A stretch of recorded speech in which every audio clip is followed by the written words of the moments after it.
Hello everyone, welcome back.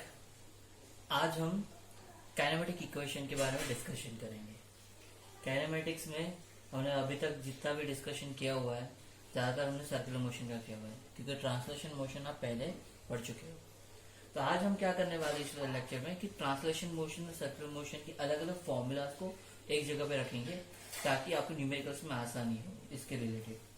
ठीक है, तो सबसे पहले अगर मैं ट्रांसलेशन मोशन की बात करता हूँ, तो अगर मैं लीनियर वेलोसिटी की बात करता हूँ, how do you define linear velocity?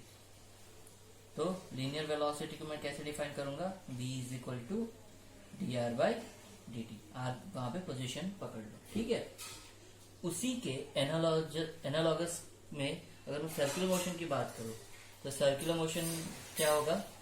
ये लीनियर है, तो यहाँ पे क्या होगा? Angular velocity. चलो, एंगुलर वेलोसिटी को कैसे डिफाइन करते हो? ओमेगा। यहाँ पे पोजीशन क्या होना चाहिए?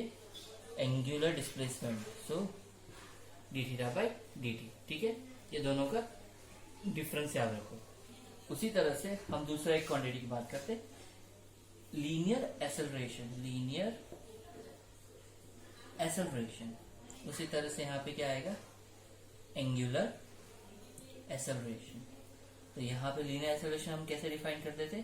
ए is equal to d v by D T. ठीक है, या तो याद रखना, मैं वेक्टर के फॉर्म में दिखा रहा था कि जनरलाइज में बात कर रहा हूँ।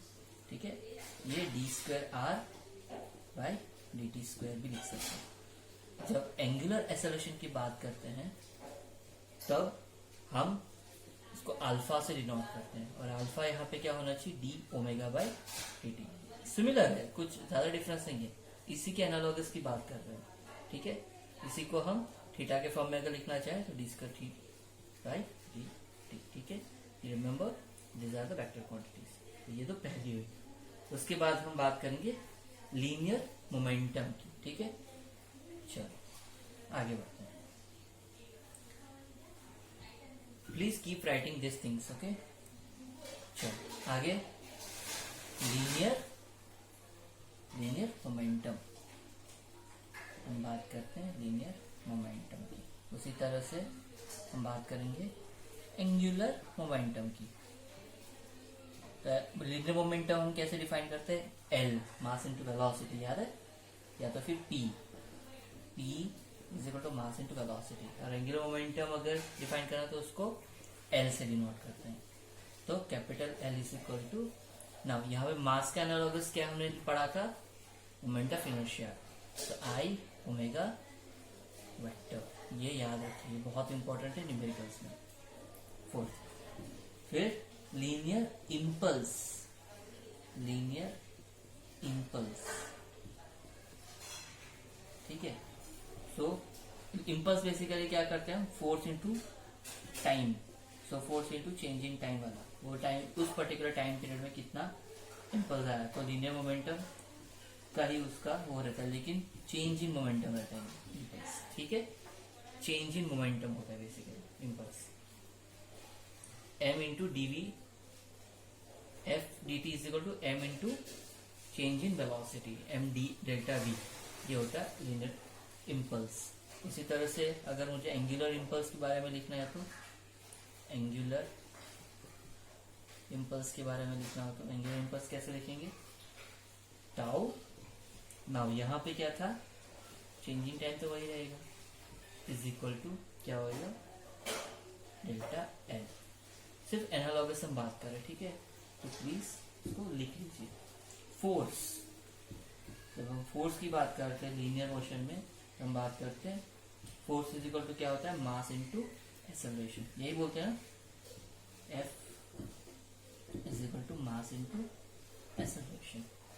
लेकिन जब हम रोटेशनल मोशन की बात करते हैं तो हम बात करें टॉर्क की। टॉर्क क्या होना चाहिए? टॉर्क को हम टाउ से डिनोट करेंगे। टाउ इज इक्वल टू, देखो इसका एनालॉगस लेना है तो आई अल्फा। ठीक है, मास का एनालॉगस आई, ए का एनालॉगस अल्फा। तो इक्वेशन अगर याद ना रहे तो ये इक्वेशन तो याद ही है ही, ये क्वेश्चन तो याद है आपको, ये क्वेश्चन आप इजीली बना सकते हो। ठीक है, चलो आगे बढ़ते हैं। फोर्स आ गया, अभी हम वर्क पे चलते हैं। वर्क का इक्वेशन क्या है आपका? Work is equal to force into displacement. तो हम बोलेंगे work is equal to force into displacement. Displacement is denoted as R. तो जब मैं एंगुलर मोशन सर्कुलर मोशन की बात करता हूं तब मेरा वर्क क्या आएगा? यहाँ पे एफ की जगह क्या आना चाहिए? टाउ। और डिफ्लेक्शन यहाँ पे डिस्प्लेसमेंट क्या है? Angular displacement. Kinetic energy, kinetic energy ना, काइनेटिक एनर्जी ऑफ, ये क्या है? ट्रांसलेशन। एक जगह से दूसरी जगह जब ट्रांसलेट करता है तो ट्रांसलेशन, तो उसको हम कैसे लिखते हैं? Half M V square. ठीक है, वी मैग्नीट्यूड की बात कर रहे हैं, सो एनर्जी है ना, so kinetic energy is equal to half M V square. लेकिन जब हम इसकी बात करेंगे, सर्कुलर मोशन की बात करें, तो kinetic energy of rotation, we have done this thing, okay. So rotation, यहाँ पे क्या था?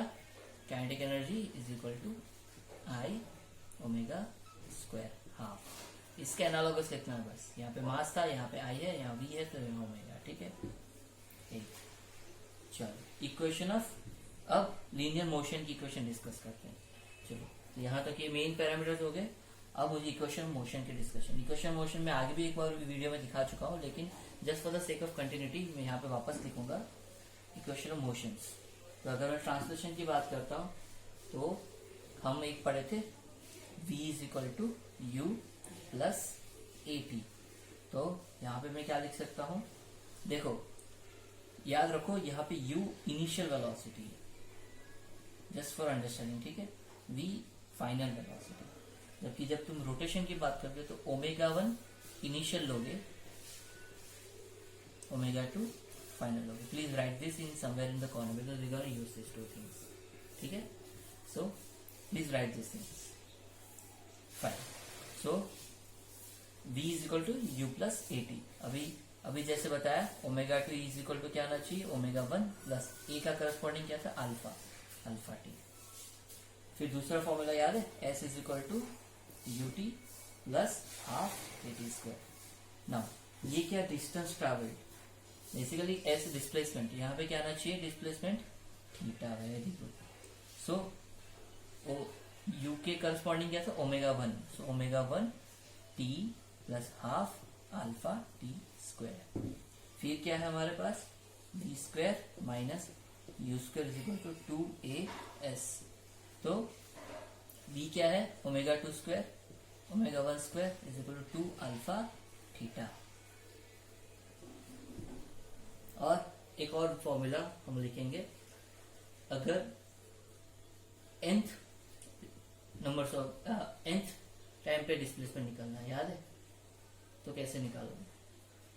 तो nth टर्म पे डिस्प्लेसमेंट निकालना, तो u plus half a T. अभी टाइम यहाँ पे क्या है?